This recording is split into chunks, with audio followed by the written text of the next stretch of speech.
Alright, I'm going to give you guys a walkthrough of this KTM build. Had some people asking about it. The first thing we did, as you notice here, we put in some gussets. We raked it a little bit. This will keep it from bending here. These Colemans have a problem with bending right here. I usually go with the Ghost engine. This one, the customer decided he wanted the 212 Hemi. You can see the head there. Just put an aftermarket exhaust, muffler tip, put the high flow air filter, jetted it, put some KTM decals on there, pit bike handlebars, put in just some gussets back here. It doesn't do anything, it's just more for looks than anything. Put a torque converter on there, painted it. I mean, any of you guys can do this. In my next video I got coming out, I kind of break it down on the tools I use, how I do it. I mean, I've learned everything on my own. So from the welding to the gussets to the paint to everything, building the engines, like I didn't know anything. Just learned it all on YouTube. I mean, that's all you got to do is look around, you'll find what you're needing.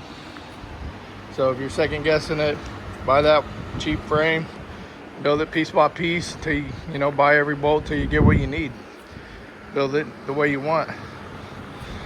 You guys really got to check out the next one that's coming out. It's probably gonna be my favorite one yet. I built another one, a Honda one. If you check back to my videos, you'll see it. It was my favorite right now. This is my second favorite. But the next one coming up, that's gonna be it. It's gonna be nice. Can't wait to show it to you guys. Anyways, if you have any questions, I'm here to help. Let me know. If you're looking for a way to raise the engine for your torque converter, just to get some little 1-inch pipe, that's it. 4 3/4 inches, drill your holes, you're good. You just got to bring it up an inch. You got to cut out the bracket that goes in here.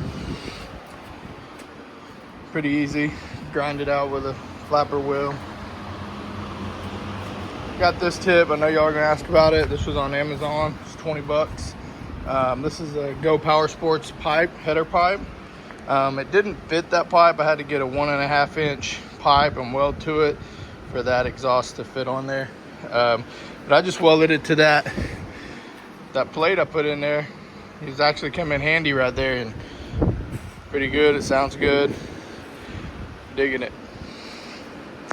Anyway, thanks. If you haven't subscribed, go ahead and subscribe, like the video, all the good stuff. Till again, I'll see you later.